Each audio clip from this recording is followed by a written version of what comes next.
Hey guys, हम साक्षी Goswami. Welcome back to आपका अपना चैनल बैंकिंग एस्पायरेंट चैनल। तो आप लोग देख रहे होंगे गाइस कि आज मैं आप लोगों को जो बताने वाली हूँ ये इंग्लिश में आप लोगों के बहुत अच्छे से मार्क्स इम्प्रूव करेगा। क्योंकि हम लोगों को जो प्रॉब्लम आती है वो मैंने ज़्यादातर देखा है, क्योंकि जब मैं खुद भी तैयारी कर रही थी तो वॉकैब हम लोगों को नहीं समझ में आती हैं, थोड़ी डिफ़िकल्ट लेवल की लगती हैं। अगर हम लोगों को लगता है जब हम लोग मॉक का एनालाइज करते हैं कि अगर हम लोगों को वॉकैब अच्छे से आ रही होती तो हम लोग फिलर्स के क्वेश्चन, रीडिंग कॉम्प्रिहेंशन समझ जाते अच्छे से, क्लोज टेस्ट के क्वेश्चंस, सब सारे क्वेश्चंस हम कहाँ से कर सकते थे अगर हमारी वॉकैब पे अच्छी पकड़ हो जाती है। तो मैं आप लोगों को वॉकैब प्रोडिजी बुक का अच्छे से आज रिव्यू करके दिखाने वाली हूँ। बुक खोल के एक एक चैप्टर आप लोगों को बताने वाली हूँ कि इसको पढ़ना कैसे है, कैसे इसको पढ़ने से मेरे खुद के मार्क्स बहुत अच्छे से इम्प्रूव हुए हैं, आप लोगों के भी होंगे। यहाँ तक कि आप यकीन नहीं मानोगे, ये नंबर 1 बेस्ट सेलिंग बुक है निमिषा बंसल मैम की। तो इसको कैसे पढ़ना है, आई थिंक इसकी नॉलेज हम सबके पास होनी चाहिए। तो आप लोगों को मैं आज इसका पूरा अच्छे से रिव्यू करके दिखाने वाली हूँ। तो स्टार्ट करते हैं वीडियो को। इसके ऊपर में जो आप लोगों का ये था, ये मैंने आपको एक वीडियो में ऑलरेडी बताया है कि इसमें क्या क्या है, बट आज इसका इंडेक्स हम खोलेंगे और इसको पढ़ना कैसे है स्टेप बाय स्टेप वो आपको मैं बताने वाली हूँ, जिससे ये बुक आपकी फटाफट कंप्लीट हो जाए तो आप लोगों को अपने इंग्लिश में मार्क्स इंप्रूव होते हुए नजर आएंगे। ओके, स्टार्ट करते हैं। वॉकैब प्रोडिजी की बुक, ये मैम ने एक डेडिकेशन दिया है, बहुत अच्छा लाइन्स है। और ये है आपका इंडेक्स। तो इंडेक्स में आप लोगों का क्या है, फर्स्ट नंबर जो चैप्टर है हमारा है लिस्ट ऑफ 220 रूट वर्ड्स। अब इन रूट वर्ड्स से क्या होता है कि हम लोगों के जो रूट वर्ड्स होते हैं, रूट वर्ड मतलब क्या होता है, किसी भी वर्ड का जो जड़ है, मतलब वो कहाँ से बना। ओके, अगर एक नॉर्मल लैंग्वेज में बात करूँ तो वो वर्ड की उत्पत्ति कैसे हुई, तो वो अगर आप लोगों को आएगा तो इस रूट वर्ड से इसी बुक में मोस्ट इंपॉर्टेंट 3000 वर्ड्स भी दिए हुए हैं।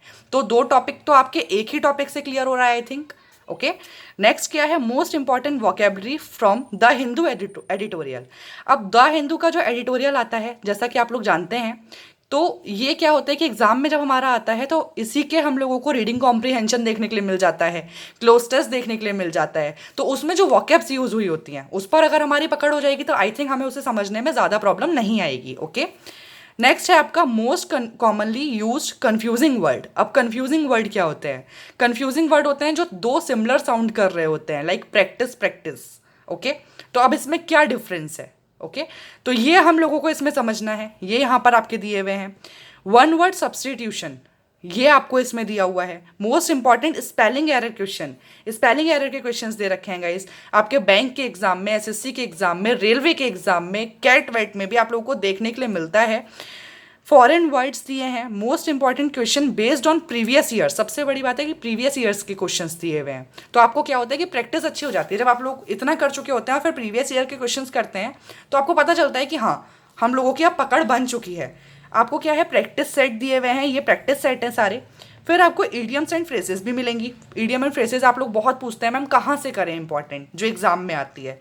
तो गाइज आई थिंक ये वन स्टॉप सॉल्यूशन है पूरा वॉकैब का। Okay, most important phrasal verbs आपको मिल जाएंगी एंड फिक्स प्रिपोजिशन, कि इस वर्ड के साथ ये फिक्स्ड है प्रिपोजिशन, यही आनी है। स्टार्ट करते हैं। आप लोगों को मैं एक ओवरव्यू देती हूँ इसका क्या है।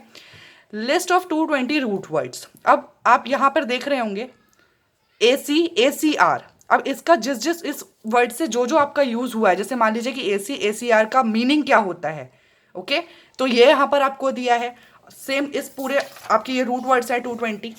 अब इन वर्ड्स से जो आपके मोस्ट इंपॉर्टेंट 3000 वर्ड बन रहे हैं, जैसे आपने AC पढ़ा था तो AC से यहाँ पर आपके कितने वर्ड बन रहे हैं, किस किस में आपका आएगा, उसका क्या क्या मीनिंग होगा, उसके साइनो एंटो क्या हैं, सब आपको इसमें मिल जाएगा।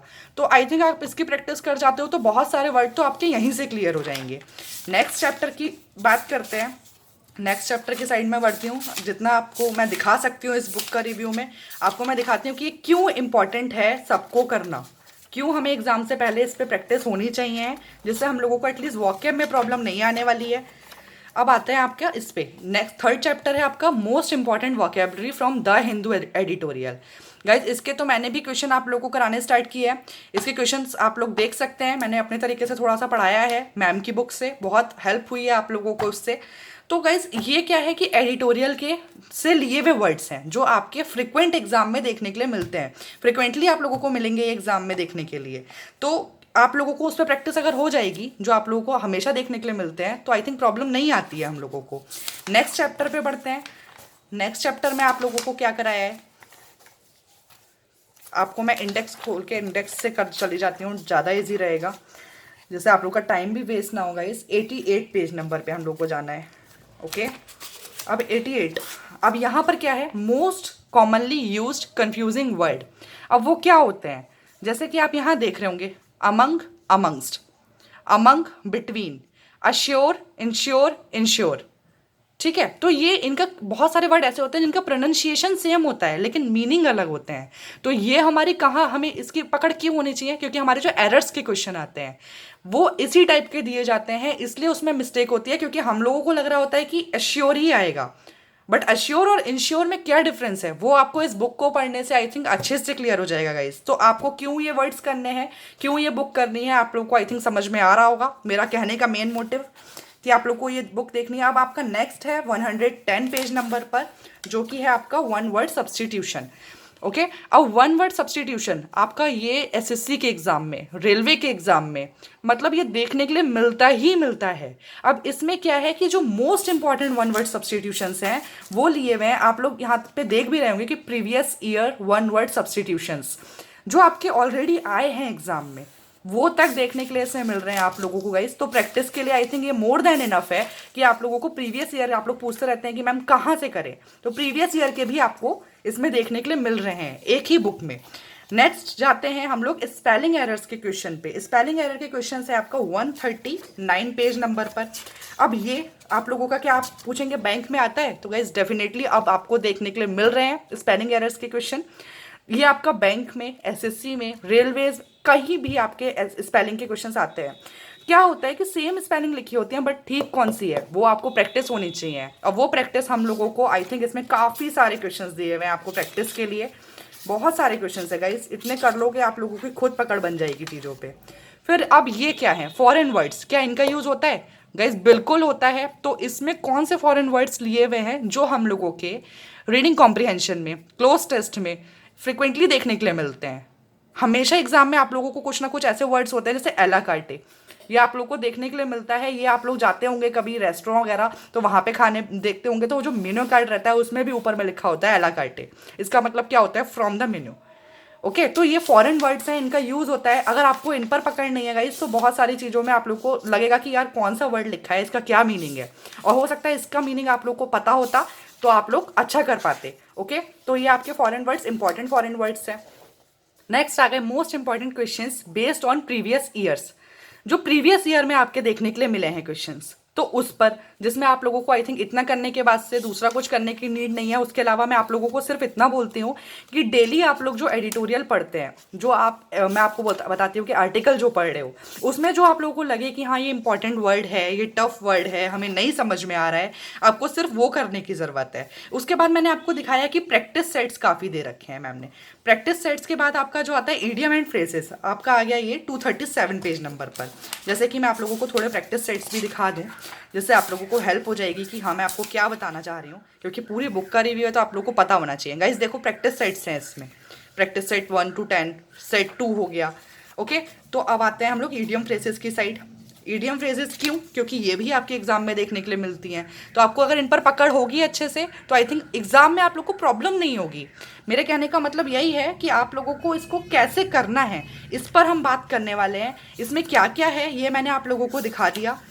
आपने बोला था कि मैम प्लीज़ इस बुक को पूरा एक बार आप खोल के रिव्यू करके दिखाओ तो हमें समझ में अच्छे से आएगा। फिर आ गई आपकी मोस्ट इंपॉर्टेंट फ्रेजल वर्ब्स। अब फ्रेजल वर्ब्स आप लोगों की ये भी बहुत देखने के लिए मिलती हैं गाइस। फ्रेजल वर्ब आप लोगों को ये भी आप लोगों को रीडिंग कॉम्प्रिहेंशन हो गया, पैरा जम्बल्स हो गए, आप लोगों को देखने के लिए मिलेगा ही एग्जाम में, तो इस पर आपकी पकड़ होनी चाहिए। फिर है आपकी लास्ट फिक्स्ड प्रीपोजिशन, ये आपकी एरर में, फिलर्स में बहुत काम आती हैं कि किसके बाद से क्या लगा होगा। जैसे एब्सॉल्व के बाद से फ्रॉम लगा होता है, एब्सटेन के बाद से फ्रॉम लगा होता है, आपको पता होना चाहिए। तो आई थिंक आप लोगों का आधा टेंशन तो यहीं से ख़त्म हो जाएगा। कुछ चीज़ें रीडिंग से और कुछ चीज़ें गाइज वॉकअप पे पकड़ होने से हम लोगों को अच्छे से आती है। अब इसको करने का तरीका क्या है, मैं ये बोलूँगी गाइस कि आप इसको, एक तो सबसे पहली बात मैं आप लोगों को बता दूं कि ये बुक अवेलेबल हो चुकी है अमेजन पर। डिस्क्रिप्शन बॉक्स में मैं वीडियो को बाय करने का लिंक आप लोगों को दे दूंगी, आप लोग वहाँ से इसे खरीद लो। आई थिंक ये जो तैयारी कर रहे हैं बच्चे, उनके पास ये बुक होनी चाहिए, मस्ट है, क्योंकि इस ये पूरा बोलूँगी ना कि वन स्टॉप सॉल्यूशन है किसी भी एग्ज़ाम के लिए। बात करती हूँ कि पढ़ना कैसे है गाइस, जैसे आप डे वाइज करो, मतलब हर दिन आपको पढ़ना है, हर दिन आप इसका एक टॉपिक उठाओ। लाइक आपने 220 रूट वर्ड्स उठाए, तो 5 to 10 220 रूट्स वर्ड्स करो, उसके बाद से आप उनके क्वेश्चंस की प्रैक्टिस करो, मतलब उसके जो आपको दे रखे हैं वर्ड्स उनको लर्न करो। डेली बेसिस पे आप लोग डिवाइड कर लो कि इतने इतने आपको करने हैं, 1 से 1.5 महीने में आई थिंक आपका कंप्लीट हो जाएगा। एक दिन में एक टॉपिक करो। प्रैक्टिस सेट को बोलूँगी मैं कि वीक में एटलीस्ट प्रैक्टिस सेट 2 बार आप लोग लगाओ, 2 बार आप प्रैक्टिस सेट करो, उससे आप लोगों की बहुत हेल्प होगी। आई थिंक आप लोगों को मेरा ये वीडियो समझ में आया होगा, अच्छा लगा होगा, क्योंकि आप लोगों ने कहा था कि मैम पूरी बुक को कैसे करना है आप मुझे बताइए, हमें बताइए, तो आप लोगों को समझ में आया होगा। इसे आप लोग डिस्क्रिप्शन बॉक्स में से जाके इसको अमेजन से परचेज कर सकते हैं। ओके, आप लोगों को वीडियो अच्छा लगा हो तो प्लीज़ लाइक कर दिया करो यार, शेयर कर दो वीडियो को, चैनल को सब्सक्राइब कर लो। Thank you for watching this video guys, मिलते हैं नेक्स्ट वीडियो में।